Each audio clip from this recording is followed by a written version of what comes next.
R K education path में आप सभी का स्वागत है। कहा जाता है हौसला हो तो हर मुश्किल को हराया जा सकता है और जिद हो तो फिर कुछ भी जीता जा सकता है। बस यही मूल मंत्र पे हम लोग आज इस वीडियो को स्टार्ट करेंगे। और इस वीडियो में जो हम लोगों ने पीछे स्टार्ट किया है सीरीज महत्वपूर्ण अनुच्छेद का, उसका ये दूसरा भाग है। और इसमें वो इम्पोर्टेंट ये पॉइंट्स पढ़ेंगे जो हर एग्ज़ाम में पूछे जाते हैं, चाहे एसएससी का हो, रेलवे का हो, बिहार एसआई, बिहार में कोई भी exam, Bihar SI, Bihar BPSC या और जितने भी एग्ज़ाम्स आते हैं, फिर एसएससी में जो एसएससी जेडी आने वाली है, या फिर कोई भी डिफेंस का एग्ज़ाम हो, हर एग्ज़ाम में इससे क्वेश्चन आता ही आता है। तो वीडियो को स्टार्ट करते हैं।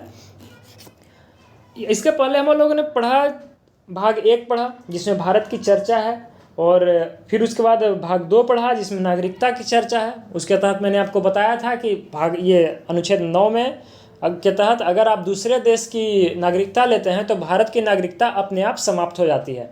ये अनुच्छेद 9 के तहत 9 और फाइन बताए थे इस तरह से कि आर्टिकल 9 के तहत फाइन लग जाएगा। उसके बाद बताए थे भाग 3 में सारे इंपॉर्टेंट पार्ट बताए थे।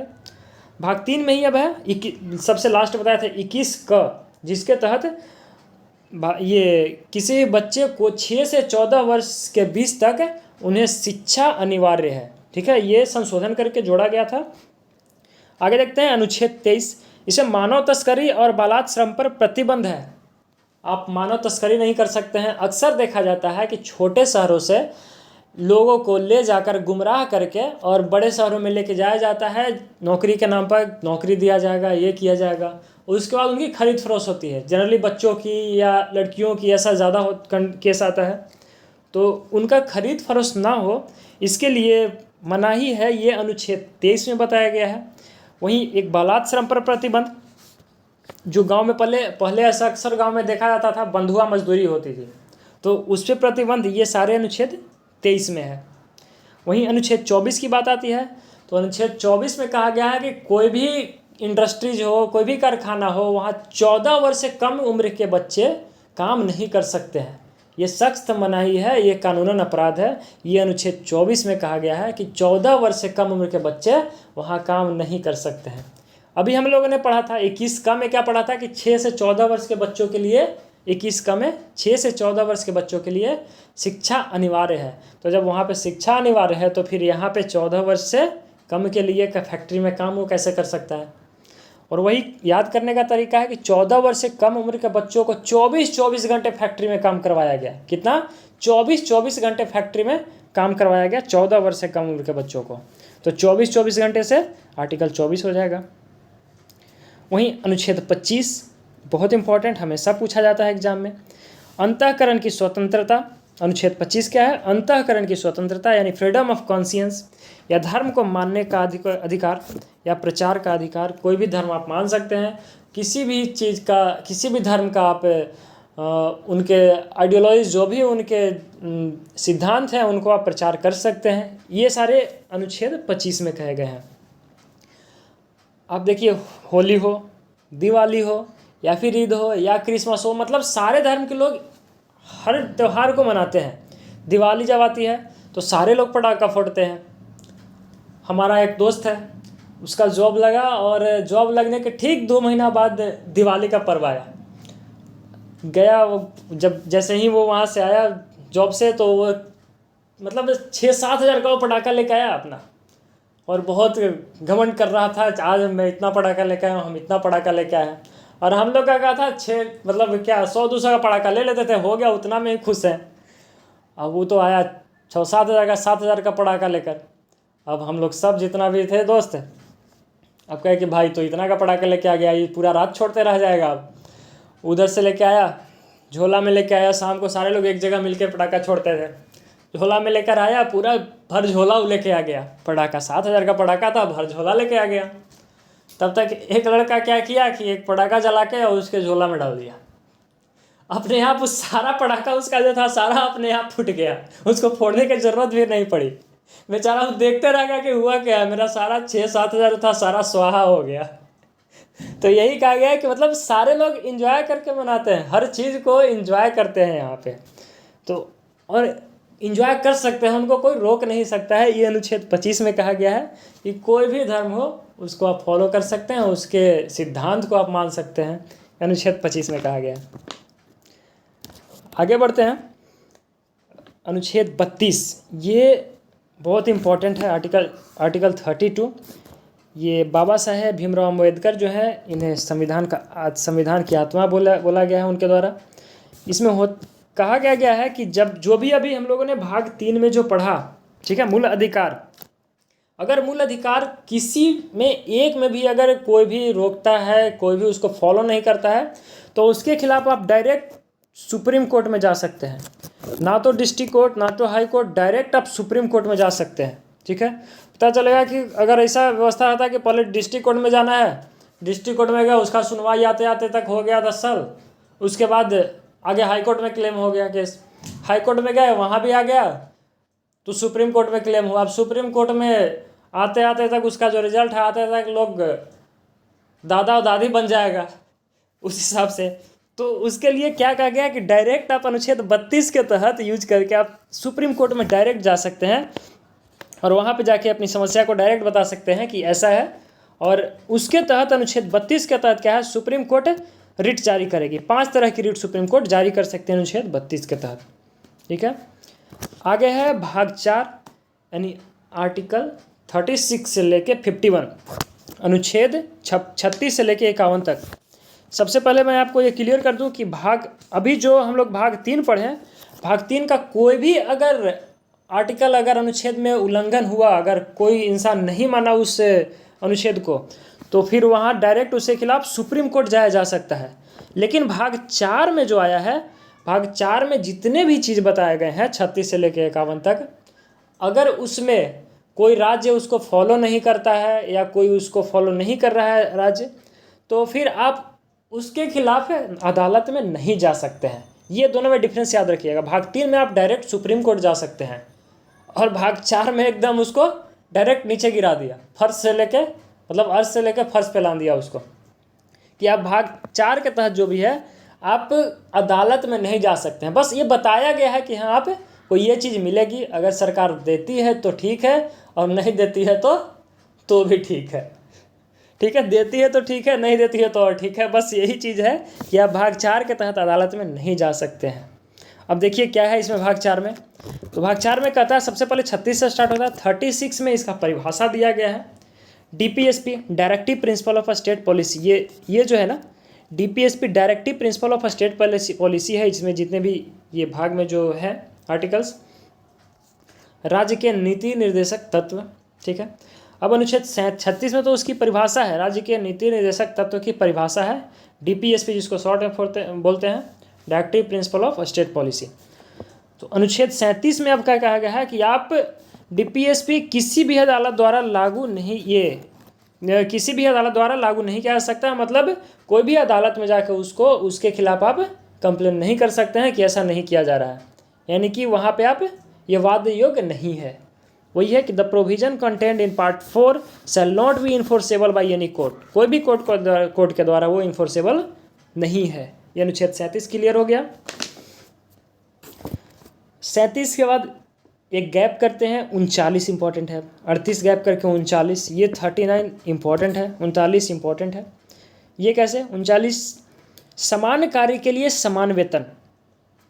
अगर कोई कार्य समान कर रहा है और उसके लिए अगर सरकार किसी को कम पैसा दे रही है, किसी को ज़्यादा दे रही है, तो वो नहीं होना चाहिए। अगर सेम काम अगर कोई कर रहा है, सेम पोस्ट पे है, तो उसके लिए चाहे वो लड़का हो या लड़की हो, उसके लिए वेतन समान होना चाहिए। याद करने का तरीका ऐसे याद कर सकते हैं, 39 में ऊन आ रहा है। अब ऊन से सपोज एक लड़की भी स्वेटर बुन रही है और एक लड़का उससे बुन रहा है, या कंपनी में वो ऊन से का यूज करके बुना जा रहा है। अब लड़की को वही बुनने के लिए कम पैसा मिल रहा है और जो लड़के लोग कंपनी में उसको जाकर बुनवा रहे हैं या जो भी कर रहे हैं उनको ज़्यादा पैसा मिल जा रहा है। तो यहाँ से बस याद करने का तरीका है, इस तरह से याद कर सकते हैं कि ऊन से रिलेट करके, यानी कि ऊन का जो पेमेंट है वो लड़की लोग को कम मिल रहा है, लड़के लोग को ज़्यादा मिल रहा है। तो ऐसा नहीं होना चाहिए। ये अनुच्छेद 39 में कहा गया है कि समान कार्य कर रहे हैं तो उसके लिए सेम पेमेंट होना चाहिए सबको। अगला है अनुच्छेद 40 ग्राम पंचायतों का संगठन, ठीक है, विलेज पंचायत का। देखिए बहुत ही इंटरेस्टिंग फैक्ट एक है, जब ग्राम पंचायत की गठन की बात आ रही थी तो गांधी जी इसके फेवर में थे कि ग्राम पंचायत का गठन होना चाहिए, लेकिन बाबा साहेब भीमराव अम्बेडकर फेवर में नहीं थे कि नहीं ऐसा नहीं होना चाहिए। उनका कहना था कि अगर ग्राम पंचायत का गठन होगा तो नीचे के लेवल में ज़्यादा घूसखोरी बढ़ जाएगी, ज़्यादा करप्शन बढ़ जाएगा। उनका भी सोच एक उनके लेवल का सोच था, अपना उच्च विचार था उनका भी। और गांधी जी का एक विचार था कि नहीं, नीचे लेवल तक होनी चाहिए सरकार। अगर नीचे लेवल तक सरकार नहीं होगा तो गांव का जो एक सामान्य व्यक्ति है, जो बिल्कुल सामान्य व्यक्ति है, जो जिसको ज़्यादा मतलब नहीं रहता है, वो अपनी समस्या को, जो उसके क्षेत्र में समस्या आ रही है, उसको अब एमएलए और एमपी तक को कैसे पहुंचा सकता है। वो सामने एक विधायक को देख के वो घबराने लगता है, सही से बात नहीं कर पाएगा, और वो कैसे वहाँ तक पहुँचा सकता है अपनी समस्या को। गांधी जी उनका विचारधारा ये था।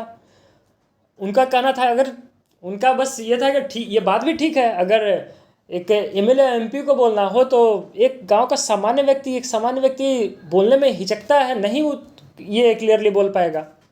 लेकिन हाँ, वही अगर ग्राम पंचायत रहे तो वार्ड मुखिया जो भी होते हैं, अगर गांव में वार्ड है तो कंधा पे हाथ रख के भी बोल देगा कोई भी, का वार्ड साहब गलियाँ ना बनता है, हो सकता है बोल देगा, गली कब बनेगा। लेकिन अब विधायक के सामने तो ऐसा वो नहीं बोल सकता है। बात समझिए, वाकई में ये चीज़ सही है। तो वहीं पे जब दोनों के बीच में ये डिफरेंस होने लगा, दोनों के विचार में समन्वय नहीं बैठा गांधी जी और अंबेडकर साहब के बीच में, तब हुआ क्या, इसका एक सॉल्यूशन निकाला गया कि चलो ठीक है, तब इसको अनुच्छेद 40 के तहत रख दिया जाता है ग्राम पंचायत का संगठन। जिस सरकार को ये लागू करना होगा वो लागू करेगा, जिसको नहीं लागू करना होगा नहीं लागू करेगा, ठीक है। ये कंपलसरी नहीं किया गया इसको। अंबेडकर साहब भी सेटिस्फाइड हो गए कि चलिए ठीक है, मतलब जिस राज्य सरकार को लगेगा कि नहीं ज़रूरत है वो लागू कर देगा, जिस राज्य सरकार को नहीं लगेगा कि ज़रूरत है वो नहीं लागू करेगा। इस पर दोनों की सहमति बैठ गई और अनुच्छेद 40 में ग्राम पंचायत का संगठन हो गया, ठीक है। इसके तहत आप अगर नहीं कोई राज्य लागू कर रहा है तो इसके तहत आप अदालत में नहीं जा सकते हैं, क्योंकि डीपीएसपी के अंदर है। और अनुच्छेद 37 के तहत कहा जा चुका है कि आप अदालत में नहीं जा सकते हैं, जब भी डीपीएसपी के अंदर जो भी अनुच्छेद है। आगे है अनुच्छेद 43, 41 के बाद 40 के बाद 41 42 छोड़ के आर्टिकल 43 में कहा गया है कामगारों के लिए निर्वाह योग्य मजदूरी, यानी कि जो भी काम करने वाले हैं कामगार, उनको निर्वाह योग्य मजदूरी, यानी ऐसा नहीं कि आप उनसे 4 घंटा काम करवा रहे हैं 3 रुपया दे के उनको चला दे रहे हैं। 4 घंटा काम करवा के 3 रुपया दे के चला दे रहे हैं, उससे उसका जीवन यापन होगा? तो 4 घंटा 3 रुपया, 4 घंटा 3 रुपया, 4 और 3 43 याद रखने का तरीका है एक तरह से, कि 4 घंटा काम करवा के 3 रुपया दे के भेज दे रहे हैं। ऐसा नहीं होना चाहिए। मतलब अगर उनसे काम आप करवा रहे हैं तो जितना काम करवा रहे हैं उस हिसाब से उनको पेमेंट देना होगा, ताकि वो अपना ज़िंदगी एक अच्छे से जी सकें, उस लेवल पे ज़िंदगी जी सकें। तो 4 रुपया दे के 4 घंटा काम करवा कर 3 रुपया दे के नहीं चलाना है, ठीक है। जिस दिन मूड गर्म हो गया तो मारने भी लगेगा जो काम कर रहा है। तो 4 घंटा काम करवा के 3 रुपया ना देगा। बस ये ट्रिक है, याद करने का एक तरीका है, ऐसा कुछ नहीं, याद करने का एक सिर्फ तरीका है और याद हो जाएगा इससे। एक बार सुनने के बाद ना दूसरी बार जैसे ही ये 43 आएगा ना, 43 4 रुपया 3 रुपया, 4 घंटा 3 रुपया, अपने आप आपके माइंड में क्लिक कर जाएगा। तो याद करने का तरीका है कि 4 घंटा 3 रुपया, यानी कि अनुच्छेद 43 में क्या है कि सारे कामगारों को एक निर्वहन योग्य मजदूरी देना होगा, उतना पैसा देना होगा। अनुच्छेद 44 में है यूनिफॉर्म सिविल कोड, यानी कि नागरिकों के लिए एक समान सिविल संहिता, जो भी नागरिक हैं उनके लिए एक समान सिविल संहिता होना चाहिए, ठीक है। यूनिफॉर्म सिविल कोड होना चाहिए। अब ये अनुच्छेद 44 में इसके अंदर होता क्या है, इसके अंदर जनरली शादी आती है, तलाक और वसीयत, ये सारे आते हैं। शादी, तलाक, वसीयत, मतलब इसके अंदर कहा जाता है एक व्यक्ति एक ही शादी करेगा। यूनिफॉर्म सिविल कोड में यहाँ पे सिविल कोड है, यूनिफॉर्म सिविल कोड, ठीक है। तो एक व्यक्ति एक ही शादी करेगा, ऐसा कहा गया है यूनिफॉर्म सिविल कोड में। ये सारे राज्य चाहे तो लागू कर सकते हैं, चाहे तो नहीं लागू कर सकते हैं। अगर नहीं लागू करेंगे तो आप उसके खिलाफ कोर्ट में नहीं जा सकते हैं अनुच्छेद 37 के तहत, क्योंकि ये डीपीएसपी के अंदर है। वहीं गोवा में देखिए तो यूनिफॉर्म सिविल कोड लागू है, गोवा में ये चीज़ लागू है, सिविल संहिता। अच्छा, ऐसे चुनाव में होता है संहिता लगता है, ठीक है। उसी तरह यहाँ पे यूनिफॉर्म सिविल कोड है। ये नागरिकों के लिए समान सिविल संहिता, समझ में आ गया। वहीं वसीयत की बात अगर की गई है तो वसीयत में क्या होता है, जैसे पहले क्या था जनरली कि मतलब लड़की लोग अगर शादी कर दिया जाए, ससुराल आ गई तो अपने जो मायके में जो उनकी संपत्ति है वो नहीं लेती थी, ठीक है। लेकिन अब वो चीज़ कर दिया गया है, क्या है कि वो उनको कानून अब क्या है, वैध है वो, कि अपने ससुराल से वो क्या है जमीन या जो भी उनकी संपत्ति है वो ऐसे अपने हिस्से की संपत्ति वो ले सकती है। लेकिन इसमें दिक्कत यह है कि अगर संपत्ति लेती है तो उनका वहाँ से रिस्पेक्ट और इज्जत जो है वो चला जाएगा। अगर संपत्ति अपने ससुराल की संपत्ति अगर कोई लड़की लेती है, संपत्ति तो मिल जाएगा, लेकिन फिर वो ज़िंदगी में कभी वो इज्जत उनको अपने ससुराल से नहीं मिल पाएगा। हो सके तो दूसरों के नज़रों में भी उनको वो इज्जत नहीं मिल पाएगा। तो इज्जत भी एक अपनी जगह पे होनी चाहिए, ठीक है। तो वो सारे चीज़ इसमें क्या है बताया गया है। अलग चीज़ है कि कोड ये बन गया है, यूनिफॉर्म सिविल कोड में ये है कि लड़कियां ससुराल से, अपने मायके से, घर से भी जो भी उनके हिस्से की ले सकती है। लेकिन उसमें क्या होता है वो पता फिर है कि मिल जाएगा लेकिन इज्जत जाएगा। आगे है एक चीज़ और मैं बता दूं आपको कि अनुच्छेद 40 के तहत जो ग्राम पंचायत का संगठन हुआ था, ये तो स्टार्टिंग में ऑप्शनल रखा गया था कि जो चाहे सरकार, ये राज्य सरकार लागू कर सकती है, जो ना चाहे वो ना लागू कर सकती है। लेकिन वही गांधी जी की दुर्दशा देखिए कि हर राज्य को इसका ज़रूरत पड़ गया, हर राज्य को ज़रूरत पड़ा, और वही चीज़ संशोधन करके फिर जो भी है अनुच्छेद 243 में ये क ख ग घ करके जोड़ा गया, वहाँ पे फिर ग्राम पंचायत को जोड़ा गया। और ये जो ऑप्शनल यहाँ पे जो था डीपीएसपी, यहाँ से हटाकर मतलब यहाँ से संशोधन करके एक वहाँ भी एक जोड़ दिया गया, वहाँ संशोधन करके अनुच्छेद 243, ठीक है। 243 में भी आप लोगों को पढ़ना होगा ग्राम पंचायत के बारे में। तो यहाँ अब ये देखिए कितना इंपॉर्टेंट हो गया था कि बाद में संशोधन करके इसको जोड़ना पड़ा। आगे है अनुच्छेद 45, बच्चों के लिए निःशुल्क और अनिवार्य शिक्षा का प्रावधान। अभी हम लोग 21 का में भी पढ़े थे कि 6 से 14 वर्ष के बच्चों के लिए ये अनिवार्य शिक्षा का प्रावधान था, लेकिन वो संशोधन करके लाया गया था। यहाँ पे पहले डीपीएसपी में रखा गया, ठीक है। ऑलरेडी यहाँ पे था, लेकिन वहाँ पे क्यों लाने की ज़रूरत पड़ी, क्योंकि डीपीएसपी में अगर कोई राज्य नहीं शिक्षा देता है, 6 से 14 वर्ष के बीच में अगर नहीं शिक्षा देता है, तो आप उसके खिलाफ कोर्ट में नहीं जा सकते हैं। आर्टिकल 37 के तहत आप कोर्ट में नहीं जा सकते हैं, क्योंकि डीपीएसपी में है। तो इसी चीज़ को लेके फिर संशोधन किया गया और 21 क में डाला गया।